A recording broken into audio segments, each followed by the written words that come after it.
"I'll give you my job if you cure him," said the doctor to the black kid, but no one expected that. Dr. Richard Miller watched with contempt as that kid insisted he could help the patient all the doctors had already given up on. At 52 years old, he was considered the most respected physician at City Memorial Hospital, and he wouldn't tolerate being questioned by a child. That's when the boy approached him in the hallway and said with a conviction that deeply irritated the doctor, "Doctor, I can cure Mr. Robert. I know exactly what he has." "Listen here, kid," replied Dr. Richard, pointing at the boy with disdain. "If you manage to cure him, I'll give you my job. But when you fail, I want you to disappear from here and never come back." The challenge echoed through the hallway, making several nurses stop to listen. Nobody expected those words spoken with such contempt would change not only that boy's life, but everyone who worked at that hospital. Marcus Johnson was only 14 years old, but carried in his eyes a wisdom that contrasted with his fragile appearance. His clothes were torn and dirty, the result of nights spent sleeping in the square near the hospital. For 3 weeks, he had been observing the hospital's activity, especially interested in the case of Mr. Robert Smith, a 70-year-old man who was admitted in room 304. "I accept," said Marcus without hesitation. The head nurse, Mrs. Dorothy, a 65-year-old black woman who had worked at the hospital for over 30 years, tried to intervene. "Dr. Richard, you can't be serious. He's just a child." "Let him try, Dorothy," replied the doctor with a cruel smile. "It'll be a good lesson for everyone to see what happens when you believe in quackery." Marcus wasn't intimidated. He knew that moment had come for a reason. During the last few months, ever since his grandmother Ruth had passed away, he carried with him all the teachings about medicinal plants and healing that she had passed down to him. His grandmother had been a respected healer in the Oakwood community, where they lived together in a small house until she fell ill. "Can I see the patient?" asked Marcus. Dr. Richard made an ironic gesture with his hand, indicating he could proceed. Several people followed the group to room 304, curious to see what would happen. Among them was Elizabeth Smith, a 45-year-old businesswoman who had arrived from New York that morning to see her father. When Marcus entered the room, he immediately felt a tightness in his chest. Mr. Robert was very pale, with heavy breathing and closed eyes, but there was something else Marcus noticed that no one else had picked up. A specific smell coming from the patient's skin, mixed with the aroma of medications. "When did the symptoms start?" "Symptoms?" asked Marcus to Elizabeth. 3 months ago," she replied, surprised by the boy's seriousness. "My father started with extreme fatigue, then came the stomach pains and weight loss." Marcus carefully observed Mr. Robert's face and noticed something that caught his attention. Small yellowish spots around the eyes, almost imperceptible. "Is he taking any heart medication?" he asked. "Yes, he is," replied Elizabeth. "Dr. Richard prescribed it 2 months ago." Marcus felt a shiver. It was exactly what his grandmother had taught him about the signs of poisoning from medicinal herbs when mixed with certain modern medications. His grandmother always said that true healing began by identifying what was harming the body. "Dr. Richard," said Marcus, "could you show me all the medications Mr. Robert is taking?" "Why do you want to know that?" replied the doctor irritably. "Because I think one of them might be harming him." The statement caused a tense silence in the room. Dr. Richard turned red with anger. "Dear listener, if you're enjoying the story, please take a moment to like and especially subscribe to the channel. It really helps us who are just starting out." Now continuing, "How dare you question my prescription?" the doctor exploded. "I've been practicing for over 25 years. "I'm not questioning you," Marcus replied calmly. "I'm just saying what my grandmother taught me. She said that sometimes medicine can heal, but it can also do harm when it doesn't understand what the body is trying to say." Mrs. Dorothy watched the scene with growing interest. She had been born and raised in a family that used medicinal plants, and although she had worked with modern medicine for decades, she had never completely forgotten her mother's teachings. "Marcus," she said gently, "tell me what your grandmother taught you." The boy looked at Mr. Robert with renewed attention. He approached the bed and very carefully, lightly touched the elderly man's wrist. He stayed silent for a few seconds, as if listening to something no one else could perceive. "My grandmother Ruth always said that the body speaks. But we need to know how to listen, Marcus began. She taught me that when a person gets this yellowish color around the eyes and has this specific smell on the skin, it can be a sign that the liver is working too hard to clean something from the blood. Elizabeth approached, paying attention to every word the boy said. And she taught me that some heart medications, when a person already has liver problems, can do more harm than good. Dr. Richard laughed sarcastically. That's ridiculous. You're inventing symptoms that don't exist. This patient has a complex condition that... Doctor, Elizabeth interrupted, may I ask a question? Has my father had any liver tests recently? The doctor hesitated for a moment. I didn't think it was necessary. His symptoms clearly indicate a heart problem. But if we do those tests, said Marcus, I'm sure we'll find that his liver is overloaded. It was at that moment that something unexpected happened. Mr. Robert slowly opened his eyes and looked directly at Marcus. In a weak but clear voice, he said, Kid, you're just like someone I knew a long time ago. Everyone in the room fell silent. It was the first time in days that Mr. Robert had spoken coherently. What do you mean, Dad? Asked Elizabeth, moved to hear her father's voice. A woman, and very wise, who knew about plants. Mr. Robert continued with difficulty. Ruth, that was her name. Marcus felt as if his heart would stop. Tears began to well up in his eyes. You knew my grandmother, Ruth. Your grandmother? The elderly man tried to sit up in bed. Ruth Johnson. From the Oakwood community. Yes. Marcus held Mr. Robert's hand. She was my grandmother. She raised me and taught me all about medicinal plants. The revelation left everyone speechless.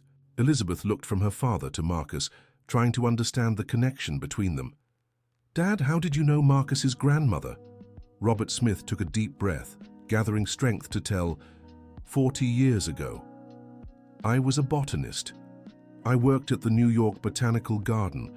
Your grandmother Marcus was my research partner. We studied medicinal plants together. The bomb had dropped. Dr. Richard turned pale. Mrs. Dorothy brought her hand to her chest, and Elizabeth looked at her father in disbelief. Research partner? Repeated Elizabeth. Dad, you never told me that. It was a difficult time, daughter, said Robert with sadness. Ruth was a brilliant healer. She knew plants like no one else. But the medical community at the time didn't accept knowledge that didn't come from the university, especially coming from a poor black woman. Marcus squeezed the elderly man's hand even tighter, feeling a deep connection with this man who had known his dear grandmother. What happened between you? We developed amazing research together, Robert continued. We discovered ways to use American plants to treat various illnesses. But when we tried to publish our studies, Ruth was humiliated and excluded. They said she didn't have the qualifications to sign scientific research. Dr. Richard listened silently, beginning to feel uncomfortable with the direction of the conversation. I was a coward, Marcus, Robert confessed. I should have defended your grandmother, but I was afraid of damaging my career. I ended up publishing the research alone without giving her credit. Tears streamed down Marcus's face, but they weren't tears of sadness. It was as if an important piece of the puzzle was finally falling into place. My grandmother always spoke of a botanist who had worked with her, said Marcus, but she never said the name. She said he was a good man, but circumstances didn't allow them to continue together. Ruth was always too generous, sighed Robert. Even after everything, she held no grudges. Elizabeth was visibly moved by the revelations about her father's past. She always knew he had been a botanist, but she never imagined this story. Father, and now? What does all this mean? Marcus looked at Mr. Robert with determination. It means that I'm going to cure you, using what my grandmother taught me and what you know about plants. Together. Dr. Richard couldn't take it anymore. This is ridiculous. I won't allow some street kid to apply his superstitions to my patient. His superstitions? Said a firm voice at the door. Everyone turned and saw Dr. Edward Thompson, the hospital director, who had arrived after being called by a nurse who heard the argument in the hallway.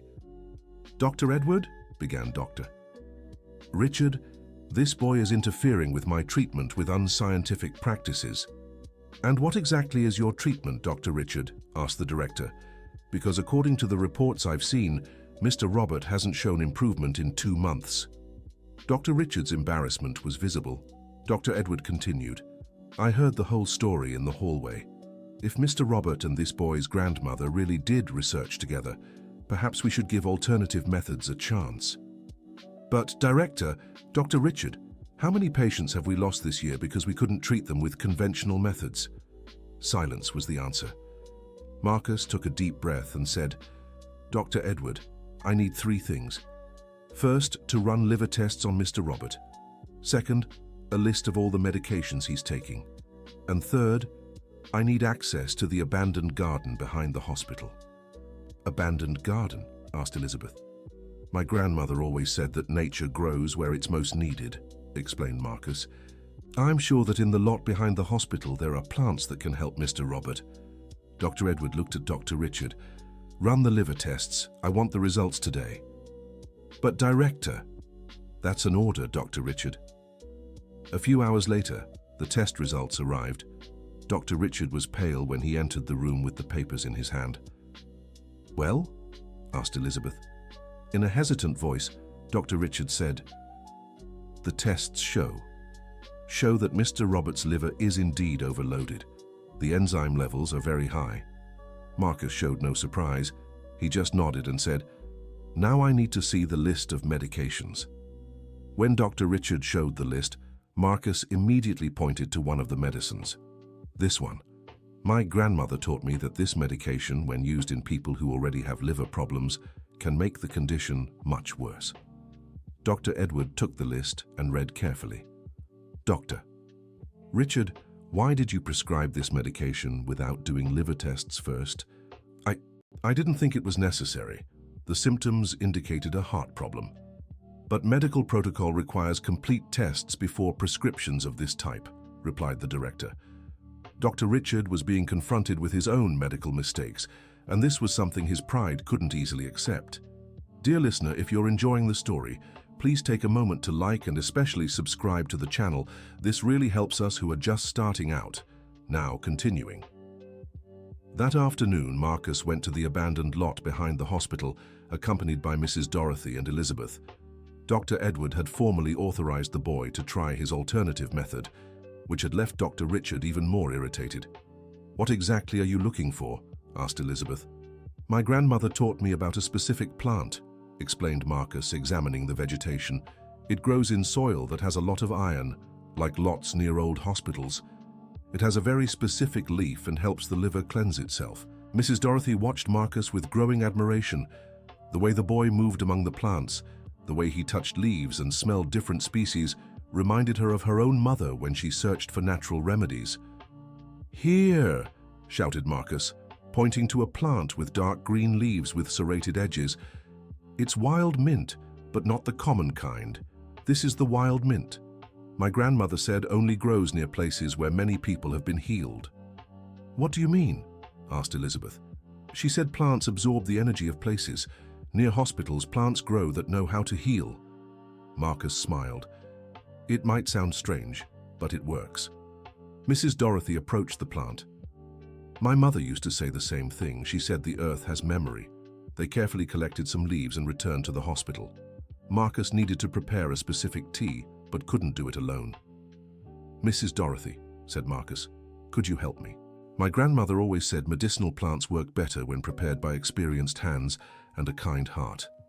The head nurse was moved by the request. "Of course, my child. What do I need to do?" In the small kitchen designated for staff, Marcus and Mrs. Dorothy began preparing the tea. The boy explained each step with the precision of someone who had learned through years of observation. "First, you wash the leaves with running water, always thinking good thoughts for the person who will drink the tea." Thinking good thoughts.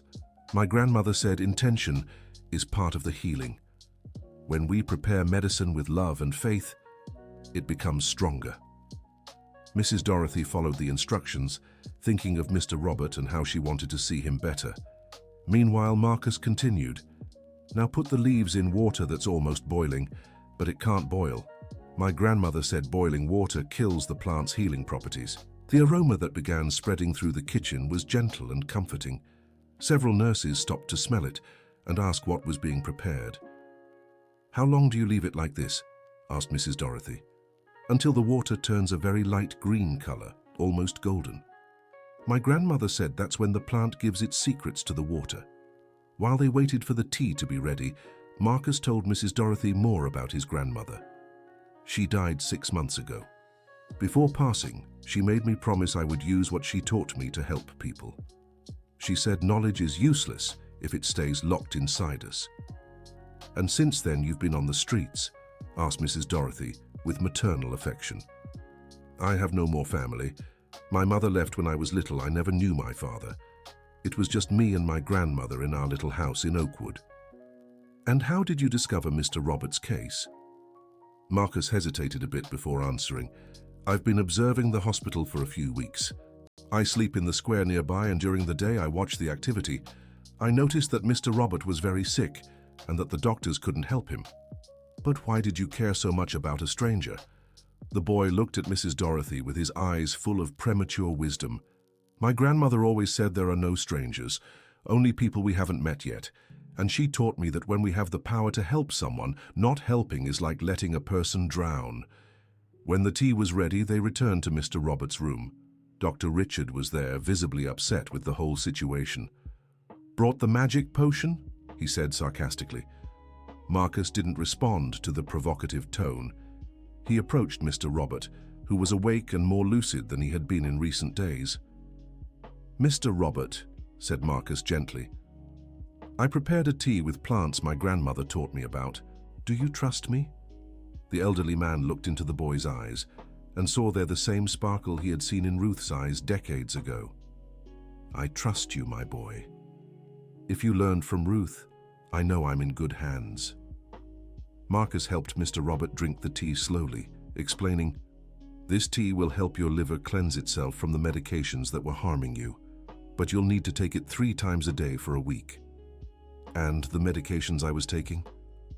"Dr. Edward has already authorized discontinuing the medicine that was causing the problem," explained Elizabeth, "at least temporarily."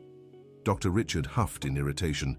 "This is medical irresponsibility, discontinuing a medication based on a child's opinion." "Dr. Richard," said Dr. Edward, who had just entered the room, "I consulted other colleagues about this case. 2 hepatology specialists confirmed that the prescribed medication could indeed cause Mr. Roberts' symptoms, especially considering his age." Dr. Richard's embarrassment was evident to everyone in the room.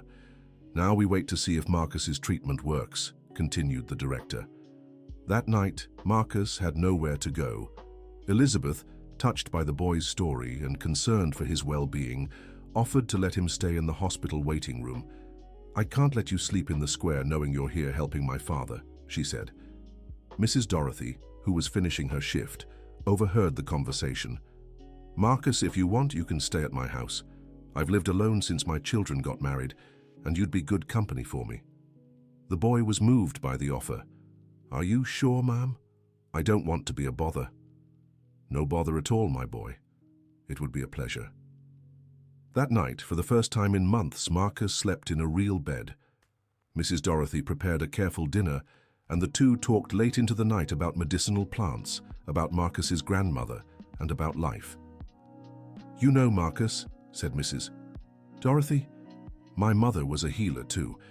When I was young, I was ashamed of it. I wanted to be modern, to work with scientific medicine. But with time, I realized that both things can go together." "That's exactly what my grandmother always said," replied Marcus. "She wasn't against doctors. She said they did important work, but sometimes nature has solutions that medicine hasn't discovered yet." The next day, when they arrived at the hospital, they found a small crowd in Mr. Roberts' room. The news about the boy who was healing a hopeless patient had spread quickly. Dr. Edward was examining the patient. "Mr. Robert, how are you feeling today?" "Much better, doctor," answered the elderly man with a firmer voice. "I managed to sleep all night, and this morning I even had a full breakfast." It had been weeks since he could eat properly. Marcus approached and carefully observed Mr. Roberts' face.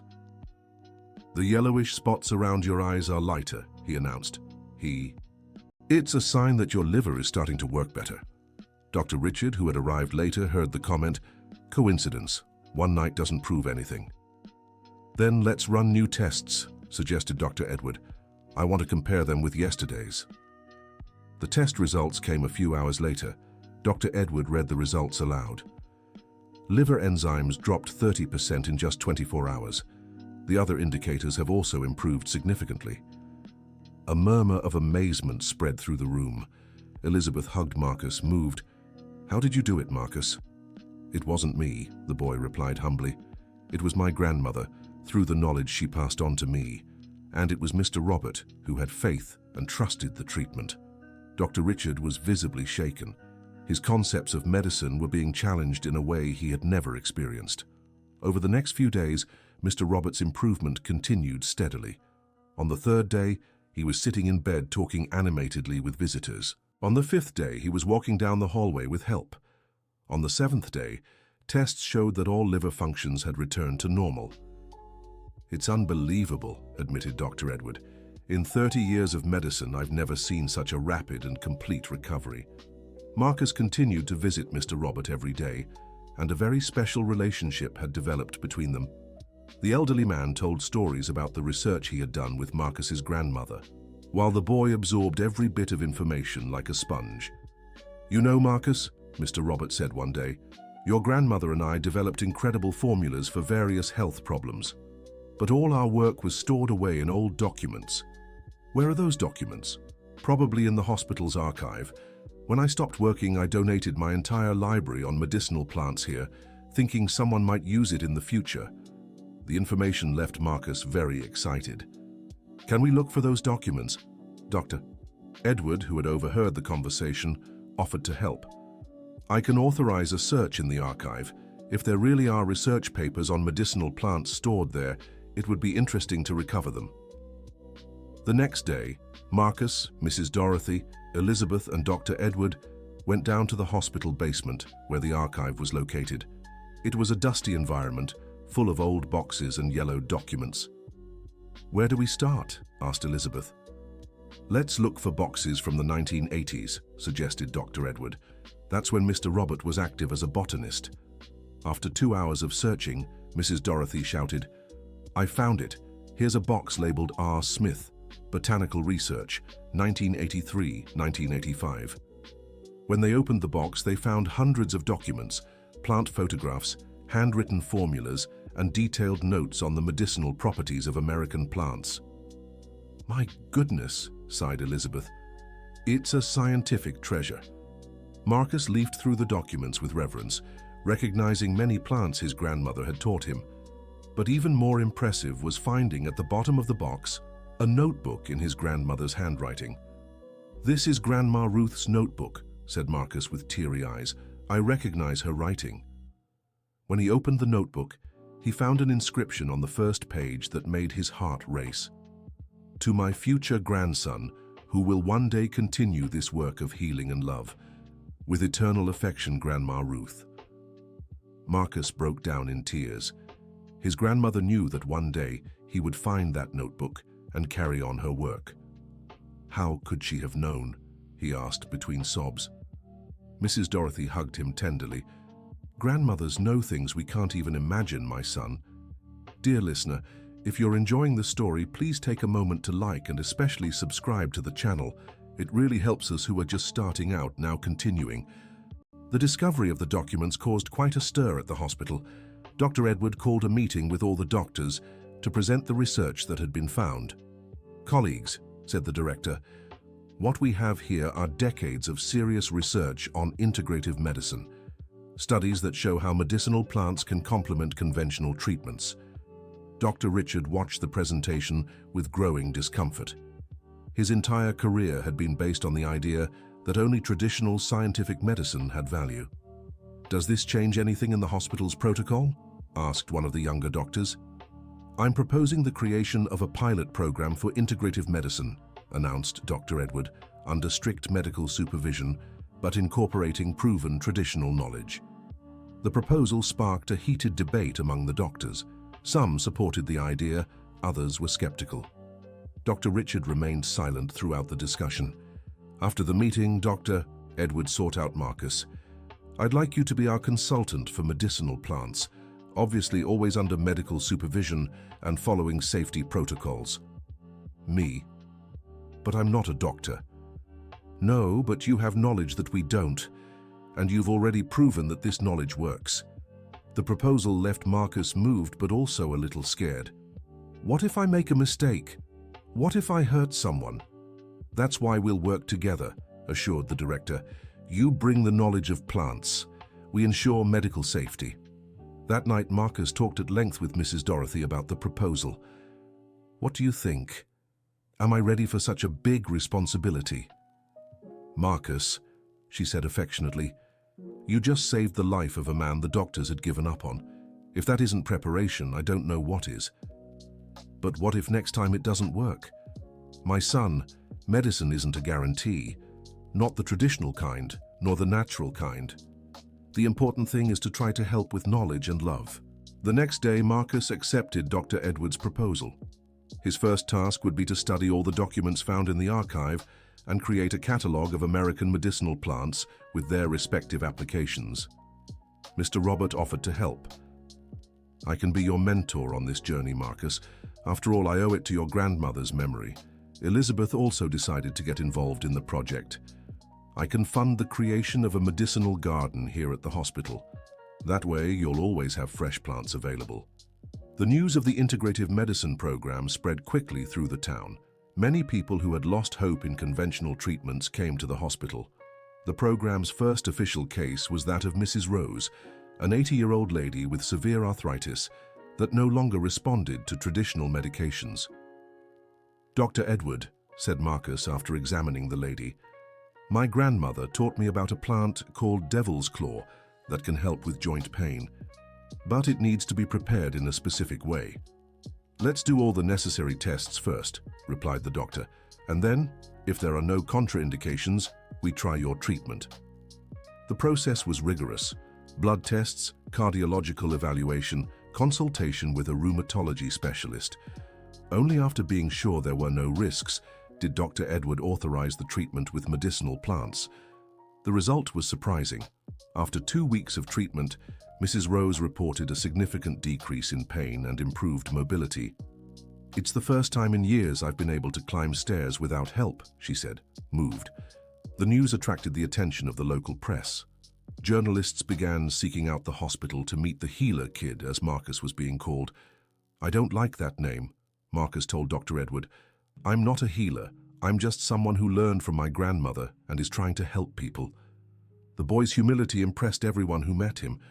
Even with all the success he was achieving, he remained the same simple and dedicated kid.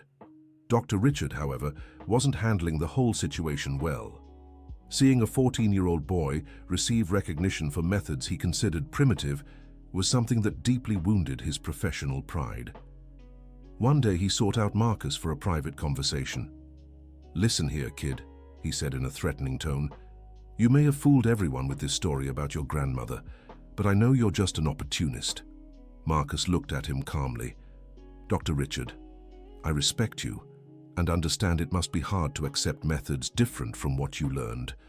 But my intention was never to compete with anyone. I just want to help people." "Help? You're putting patients at risk with your superstitions." Mr. Robert got better, Mrs. Rose too. The tests proved the effectiveness of the treatments. Luck, pure luck. The argument was overheard by several people in the hallway, including Mrs. Dorothy and Elizabeth. "Dr. Richard," Elizabeth said firmly, "my father had been given up on. If it weren't for Marcus, he might not be with us anymore." "Your father would have gotten better anyway," insisted the doctor. "It was just a matter of time." 2 months of time, sir," Elizabeth replied, "because that's how long he kept getting worse under your care."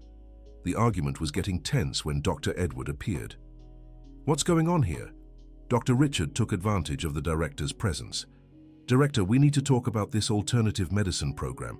It's causing confusion among the staff and putting the hospital's reputation at risk." "How so?"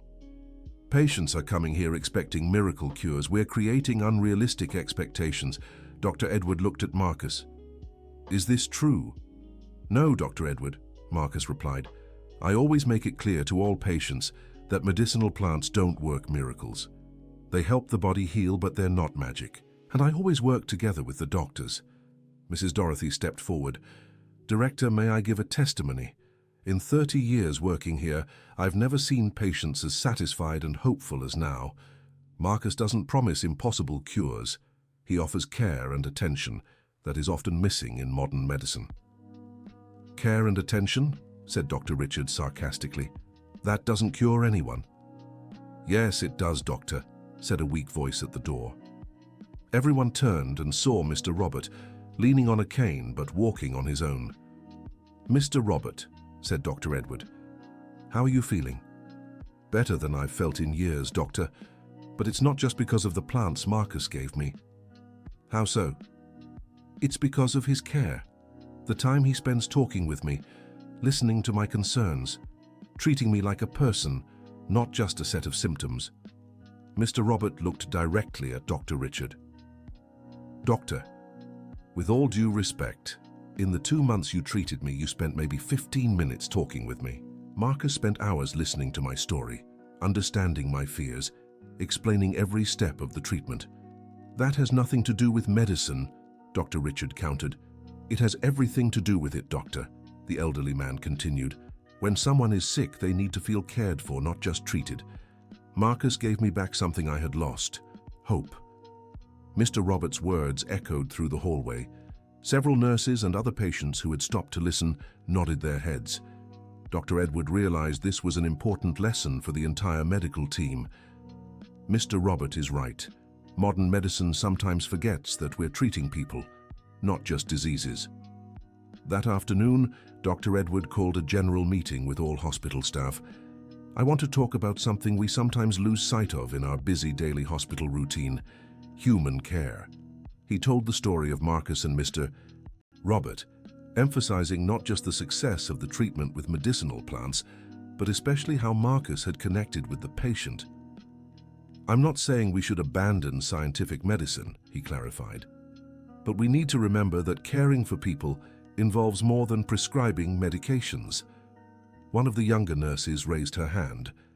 Dr. Edward, how can we apply this in our daily work? We're all very busy. Good question. Marcus will help us develop protocols that include more time for listening and personalized attention to patients. Dr. Richard spoke up. With all due respect, Director, we can't use a 14-year-old boy to define medical protocols. You're right, Dr. Richard, replied Dr. Edward. That's why Marcus will work in partnership with you. The proposal took Dr. Richard by surprise. With me? Why? Because you're our most experienced doctor and can ensure the new protocols are medically safe. And Marcus can bring the perspective of humanized care that we sometimes lose. The idea of working with Marcus didn't please Dr. Richard at all, but he couldn't refuse a direct order from the director. In the following days, Marcus and Dr. Richard began working together, although their relationship was tense. The doctor constantly tested the boy's knowledge, looking for flaws in his reasoning. Marcus, said Dr. Richard during one of their sessions, explain to me why you think this plant will help this patient. The boy answered patiently, explaining the plant's properties, contraindications, and necessary precautions. His answers were always precise and well-founded. Gradually, Dr. Richard began to realize that Marcus wasn't just a lucky kid. He truly possessed deep and systematic knowledge about medicinal plants. How do you know all this? Asked Dr. Richard one day, genuinely curious. My grandmother taught me since I was little, replied Marcus. She said plants are like people. Each has its personality, its characteristics, its moods. You need to know them well to know when and how to use them. And did she teach you about contraindications, about interactions with medications? Of course, she always said half knowledge is dangerous. If you're going to use a plant to heal, you also need to know how it can cause harm. Dr. Richard was impressed with the boy's responsibility and seriousness.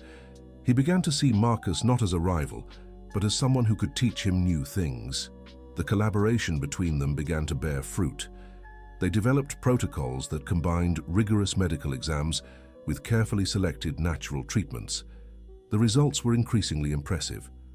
One notable case was that of Mrs. Wilson, a 75-year-old lady with diabetes who couldn't control her blood sugar levels despite taking several medications. "Dr.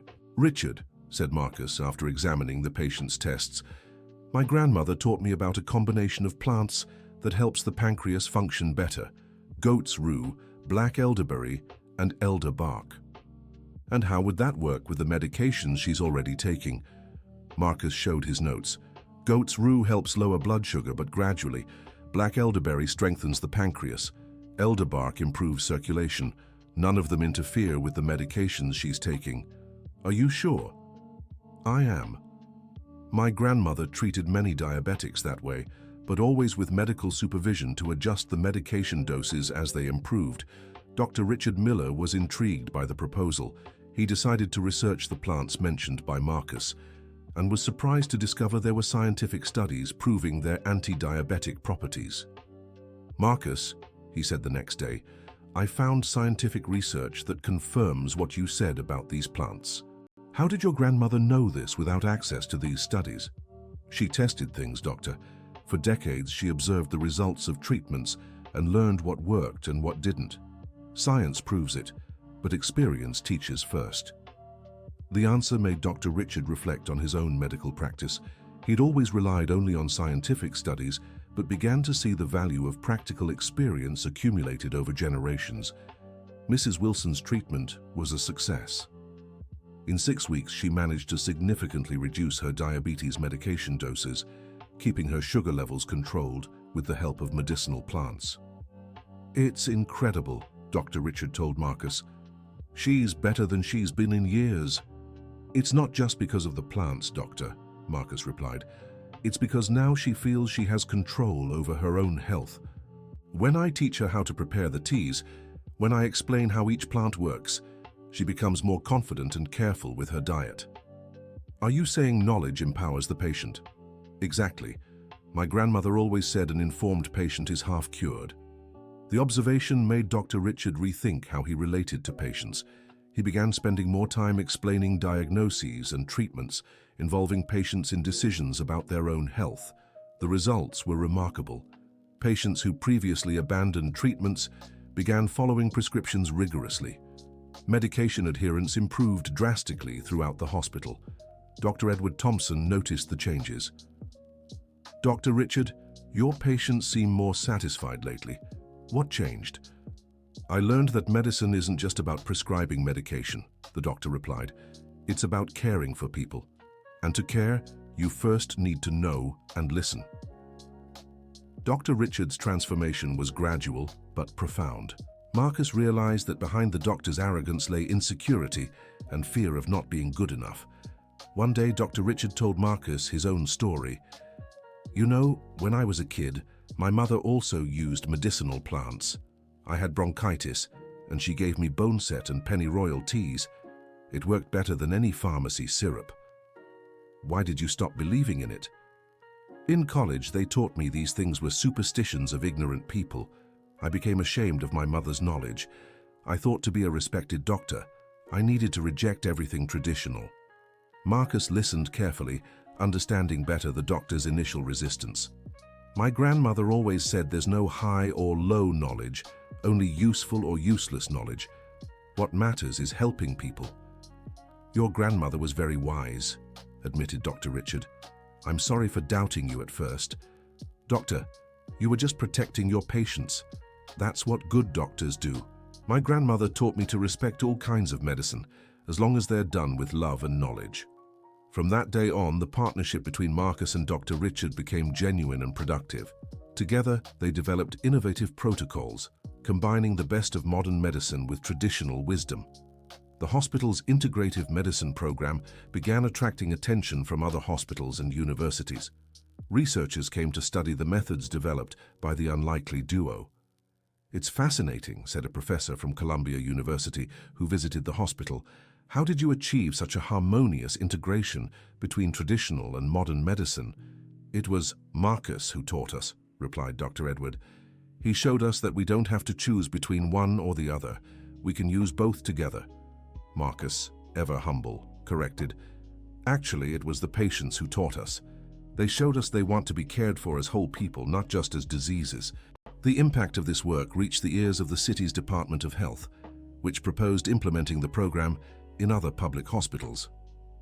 "Marcus," said Dr. Edward, "they would like you to train doctors and nurses from other hospitals." "I don't know if I'm ready for that," replied the kid. "I still have so much to learn." "That's exactly why," said Dr. Richard. "Your humility is one of the things that impresses people the most. You teach without arrogance. You share knowledge without wanting to show off." Mrs. Dorothy, who had followed the whole process, was as proud as a mother. "Marcus, you honored your grandmother's legacy in a way that would make her very proud." "I'm not finished yet," said Marcus. "I want to create a school where poor children can learn about medicinal plants, so this knowledge is never lost again." Elizabeth, who had become a great supporter of the project, offered to finance the school. "You can count on me." My father regained not only his health, but also his joy for living. That is priceless. Mr. Robert, fully recovered, decided to join the project as a teacher. "I will teach botany to the children. That way they'll understand not just how to use the plants, but also how they work." 1 year after the challenge Dr. Richard had issued with such contempt, the hospital had been completely transformed. Patients came from other cities seeking the integrative treatment. Patient satisfaction had increased dramatically. Cure and improvement rates were above the national average. Marcus, now 15 years old, had become a reference in integrative medicine. But he remained the same humble and dedicated kid who had shown up at the hospital that day. Dr. Richard, transformed by the experience, became one of the greatest advocates for integrative medicine in the state. His change in perspective inspired other doctors to rethink their practices. "You know, Marcus," Dr. Richard said one day, "you really did win my job that day." "What do you mean, doctor?" "Because the arrogant and closed-minded doctor I was no longer exists. You helped me become a better doctor." "You were always a good doctor, sir. You just needed to remember that medicine is also about love and care." The story of Marcus and Dr. Richard became an example of how prejudices can be overcome and how different kinds of knowledge can complement each other for the good of the people. The integrative medicine school that Marcus had dreamed of became a reality. Children from underprivileged communities learned about medicinal plants, botany, and humanized care. Many of them pursued careers in healthcare, taking with them the wisdom Marcus had shared. Dr. Edward retired a few years later, proud to have led a transformation that changed how medicine was practiced in the region. "The integrative medicine program became the greatest legacy of my career," he said in his farewell speech. "But the real credit goes to Marcus, who taught us that caring for people is an art that combines science, tradition, and most importantly, love." The kid who was once challenged with contempt had become a respected young man, but he never lost his essence. He continued to visit the square where he had slept, helping other children living on the streets. He kept preparing teas with the same care his grandmother had taught him. He kept believing that knowledge only has value when it is shared. Mrs. Dorothy, who had become his adoptive mother, watched him with pride. "Your grandmother would be so proud of you, Marcus." "She is, Mrs. Dorothy," Marcus replied with a smile. "Every time I help someone heal, I feel her here with me, guiding my hands and my heart." The journey that had begun with a cruel challenge had turned into the greatest lesson in humility and transformation that everyone in the hospital could have experienced. Dr. Richard learned that true medicine goes beyond diplomas and titles. Marcus discovered that his grandmother's legacy was greater than he had imagined, and all the patients who passed through that hospital learned that true healing happens when science and love walk together. Mr. Robert, at 80 years old, remained active as a teacher and mentor, always reminding everyone that knowledge without humility is empty, and humility without knowledge is useless.